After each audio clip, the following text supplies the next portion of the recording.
Hello everyone, आज मैं class 9 के चैप्टर 5 को डिस्कस करने जा रही हूँ, जिसमें मैं पढ़ाने वाली हूँ पोलिनेशन एंड फर्टिलाइजेशन। तो चलिए वीडियो को स्टार्ट करते हैं। पहला पॉइंट दे रखा है, what is pollination. You have read that the stamen of the flower are the male organ. हमने फ्लावर वाले चैप्टर में पढ़ रखा था कि स्टेमन जो है वो मेल ऑर्गन का पार्ट है और स्टेमन में प्रेजेंट होता है एंथर एंड फिलामेंट्स। ठीक है, तो एंथर जो है वो क्या करता है, प्रोड्यूस करता है एक पाउडरी मटेरियल को, जिसको हम क्या बोलते हैं, पोलन बोलते हैं। Which consist of particles called a pollen grain, जो कंसिस्ट करता है पार्टिकल्स को, जिसको हम बोलते हैं pollen grain. Each pollen grain contain a nucleic that participate in reproduction. जो पोलन ग्रेन्स होते हैं, हर एक पोलन ग्रेन में एक न्यूक्लिक प्रेजेंट होता है जो रिप्रोडक्शन प्रोसेस में पार्टिसिपेट करता है। ठीक है, for initiating this process of formation of fruits and seeds the first step is that pollen grain must reach the stigma. मतलब ये प्रोसेस के फॉर्मेशन जो होता है फ्रूट एंड सीड्स का, उससे पहला स्टेप ये है कि पोलन ग्रेन को रीच होना होता है स्टिग्मा में। इट में हैपन इन द 3 प्रिंसिपल वे। ये जो चीज़ें होगी वो 3 प्रिंसिपल वे में हो सकती है। पहला पॉइंट दे रखा है, the pollen of the same flower may fall on it stigma by itself। मतलब जो फ्लावर है उसमें जो पोलन प्रेजेंट है वो अपने पोलन को थ्रो करेगा किसमें, स्टिग्मा में। तो इस तरीके से क्या हुआ, इटसेल्फ, अपने आप ही, तो उसको बोलेंगे ऑटोगैमी। ठीक है, दूसरा होगा the pollen of the another flower of the same plants में फॉल ऑन द स्टिग्मा। इसे हम बोलेंगे गाइटोनोगेमी। गाइटोनोगेमी होगा, मतलब कहने का मतलब अगर हम इस पिक्चर को देखें तो इसमें अगर यहाँ पे जो पोलन ग्रेन प्रेजेंट है, वो जो पोलन ग्रेन जाकर स्टिग्मा में, इसी फ्लावर के स्टिग्मा में जाकर फॉल करता है, तो यहाँ पर जो पोलिनेशन होगा उसको बोलेंगे ऑटोगेमी। ठीक है, अगर यहाँ से कोई पोलन ग्रेन निकल कर दूसरे वाले फ्लावर में जाकर स्टिग्मा में जाकर गिर रही है तो वो कहलाएगी गाइटोनोगेमी। ठीक है, नाउ नेक्स्ट एक होगा the pollen of the flower of the another plant of the same species. मतलब एक ही तरह के 2 फ्लावर्स हैं, 2 पौधे हैं और उनके फ्लावर्स, जैसे मान लो यहाँ पर ये एक फ्लावर है, ये बी फ्लावर है, तो ए के जो पोलन ग्रेन है वो जाकर बी के प्लांट्स के फ्लावर के स्टिग्मा में जाकर गिर रही है, तो वो कहलाती है हमारी एलोगेमी। ठीक है, this transference can occur through wind insect and other agents. मतलब ये ऑफकोर्स ट्रांसफर जो होगा किसी न किसी एजेंट के जरिए होगा, या तो विंड के जरिए या फिर इंसेक्ट के जरिए होगा। ठीक है, and term use for this transference is called cross pollination. इस टाइप के पोलिनेशन को हम क्या बोलते हैं, क्रॉस पोलिनेशन बोलते हैं। Pollination is the process of transfer of the pollen grain from the anther to the stigma. Actually पहले जो पोलन ग्रेन था वो कहाँ पे प्रेजेंट था, तो एंथर में। एंथर किसका पार्ट है, तो मेल ऑर्गन का पार्ट है, स्टेमन में प्रेजेंट होता है एंथर। अब एंथर से पोलन ग्रेन को कहाँ जाना है, स्टिग्मा में। जब ये एंथर से वो स्टिग्मा में चला जाता है तो इस प्रोसेस को ही हम क्या बोलते हैं, पोलिनेशन प्रोसेस कहते हैं। ठीक है, नाउ नेक्स्ट में आप देखेंगे pollination must occur between the plant of the same species. मतलब पोलिनेशन जो होती है वो हमेशा एक ही तरह के स्पीसीज के बीच होती है pollination. Many different kind of flower plants may be growing in the same vicinity. For example, and the orchard may have a tree of mango, guava, lychee, and even some wild trees like a neem, jamun or the sesame may also be growing in the neighborhood. मतलब ये सारे आपके इसी तरीके से pollinate होते हैं, यहाँ पे इसी तरीके से पोलिनेशन प्रोसेस कंप्लीट होती है। सिमिलरली वेरियस क्रॉप में B growing in the neighbouring agriculture field, wheat, mustard, pulses, vegetables and so on. ये सभी भी इसी तरीके से यहाँ पे भी पोलिनेशन प्रोसेस कंप्लीट होता है।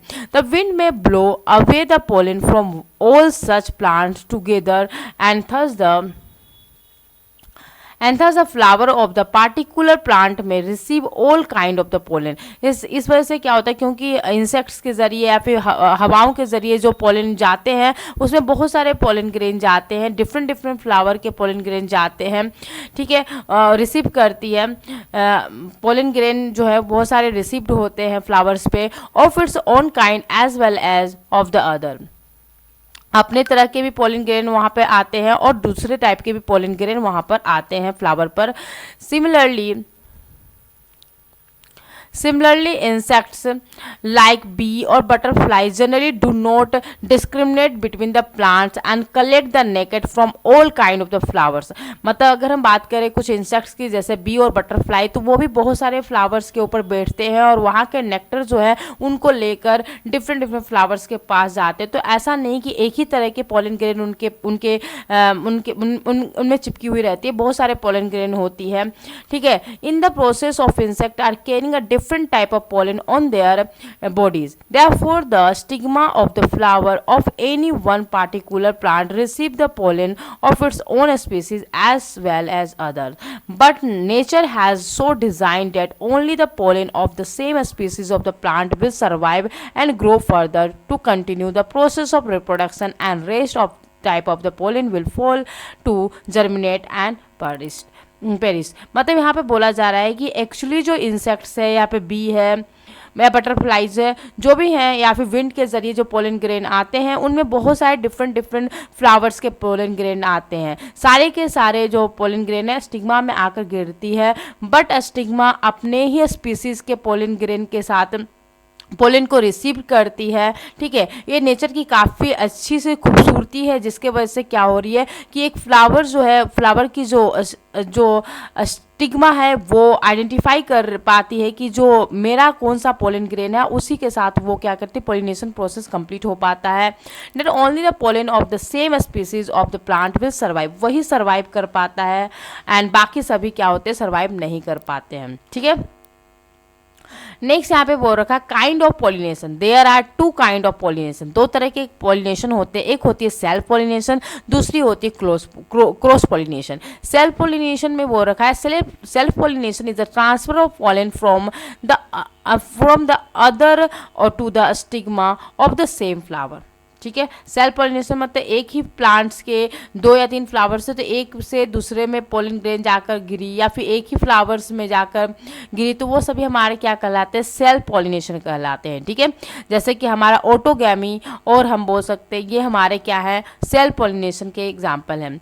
और the stigma to other flower of the same plant, उसको हम क्या बोलते हैं, गाइटोनोगेमी. तो गाइटोनोगेमी या फिर ऑटोगेमी, ये दोनों ही सेल्फ पॉलिनेशन के एग्जाम्पल्स हैं. Pollination between flower of the same plant is considered self pollination. मतलब pollination जो होती है दो फ्लावर्स के बीच में सेम प्लांट्स का, इसी को कंसिडर करते हैं self pollination on accounts of the common genetic character. That is the general qualities और features of any one plants are same in the different flower borne on it. ठीक है. Now next हम यहाँ पे देखेंगे in some rare cases as in the pansy some flower growing close to the ground level do not open at all. मतलब उसमें opening नहीं होती. The anther and the stigma lies close to each other which mature at the same time and self pollination is ensure. और self pollination क्या हो जाते हैं, वहाँ पे एंश्योर हो जाते हैं. मतलब वहाँ पर आपके क्रॉस पॉलिनेशन होने के कोई चांसेस नहीं, क्योंकि वो पूरी तरह से क्लोज्ड रहते हैं, जिसकी वजह से वहाँ पर जब भी पॉलिनेशन प्रोसेस होती है तो सेल्फ पॉलिनेशन प्रोसेस ही होती है. When can self pollination occur. Self pollination can occur in the bisexual flowers. Bisexual flower का मतलब ये है कि ऐसे फ्लावर जिसमें male organs and female organs दोनों ही प्रेजेंट होते हैं. ठीक है. In flower having both the male and female organ. और it can also occur in such unisexual flower where both male and female flowers are born on the same plant. और यहाँ पर मतलब ये जो सेल्फ पॉलिनेशन वैसे जगह पे होती है जहाँ पर एक ही फ्लावर में मेल और फीमेल ऑर्गन दोनों ही प्रेजेंट है, तो वहाँ पर आपका सेल्फ पॉलिनेशन प्रोसेस कंप्लीट होगा. या फिर ऐसे प्लांट जिसमें एक ही प्लांट्स में 2 तरह के फ्लावर है, एक में मेल ऑर्गन्स प्रेजेंट है, दूसरे में फीमेल ऑर्गन प्रेजेंट है, वहाँ पर भी सेल्फ पॉलिनेशन प्रोसेस कंप्लीट हो सकते हैं. To ensure the self pollination it is necessary that the anther and stigma of the flower must mature at the same time.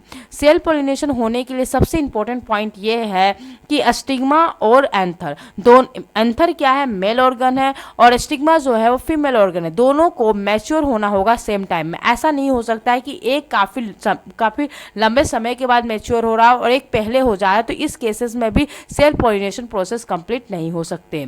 और if the flower are unisexual and born on the same plant then they must also mature at the same time। तो इनके cases में भी आपको mature same ही time में होना पड़ेगा दोनों को, मेल और फीमेल ऑर्गन्स को, तभी ये सेल पॉलिनेशन प्रोसेस कंप्लीट हो सकते हैं। Advantage and disadvantage of self pollination. Advantage of self pollination, it is much suited in such bisexual flower where stamens and carpels mature at the same time। मतलब यहाँ पर क्या होता है, इसमें एक मच श्योर है कि यहाँ पे जो बाइसेक्सुअल जो फ्लावर्स होते हैं उनमें जो स्टेमन और कार्पेल्स हैं वो मैच्योर हो जा रहे हैं सेम टाइम में। ये एडवांटेज है सेल पॉलिनेशन का। इसके बाद यहाँ पे दे रखा है parents characters are preserved indefinitely. Parents के करेक्टर जो होते हैं उसमें बिल्कुल आ जाते हैं। There is no wastage of pollen grain, यहाँ पर किसी भी तरीके से पोलन ग्रेन का वेस्टेज नहीं होता है। Even a small quantity of pollen will suffice. The flowers need not B large and sorry, मतलब जो फ्लावर्स जो होते हैं वो उनको ज़्यादा बड़ा होने की ज़रूरत नहीं होती है। Scent and the nectar need not be produce by the flower, मतलब यहाँ पे सेंट और या फिर मतलब नेक्टर जो होते हैं उसको प्रोड्यूस करने की ज़रूरत नहीं होती फ्लावर की। तो ये सारे एडवांटेज होते हैं सेल्फ पॉलिनेशन के, ठीक है। नाउ नेक्स्ट यहाँ पे देखेंगे, all of the above advantages mean the great economy on the part of the plant. A lot of the nutrients materials which would otherwise be used in the production of the pollen, nectar, scent and large petal, which is ये सभी क्या हो रहे हैं, save हो जा रहे हैं। मतलब यहाँ पर नेक्टर भी प्रोड्यूस नहीं हो रहे हैं, सैंड भी प्रोड्यूस नहीं हो रही है, लार्ज इसके पेटल्स भी नहीं है। तो ये सारी चीज़ें मतलब इसमें आपकी जो एनर्जी है वो क्या हो जा रही है, सेव हो जा रही है। डिसएडवांटेज अगर हम देखें सेल पॉलिनेशन का, तो पहला पॉइंट दे रखा है continue self pollination generation after generation में lead to weakening of the variety of और the species. Of course continuously यहाँ पे सेल पॉलिनेशन हो रहा है तो जनरेशन टू जनरेशन क्या होगी, इसकी जो वेराइटी होगी उसमें वीक होती जाएगी इसकी वेराइटी, ठीक है। The seed produce through it are poor in quality, जो सीड प्रोड्यूस होगा इसके जरिए वो उसकी जो क्वालिटी होगी वो पुअर होगी and give rise to less vigorous offspring, ठीक है। नाउ नेक्स्ट यहाँ पे दे रखा है, सेकेंड पॉइंट दे रखा है द वीकर और defective characters of the variety और breed can not be eliminated. मतलब इसके जो वेराइटीज़ होंगे वो काफ़ी वीकर होंगे, डिफेक्टिव होंगे, काफ़ी ज़्यादा उसमें डिजीज़ हो सकते हैं। तो ये सारे चीज़ें ब्रीड कैन नॉट भी हम लोग इसको एलिमिनेट नहीं कर सकते हैं।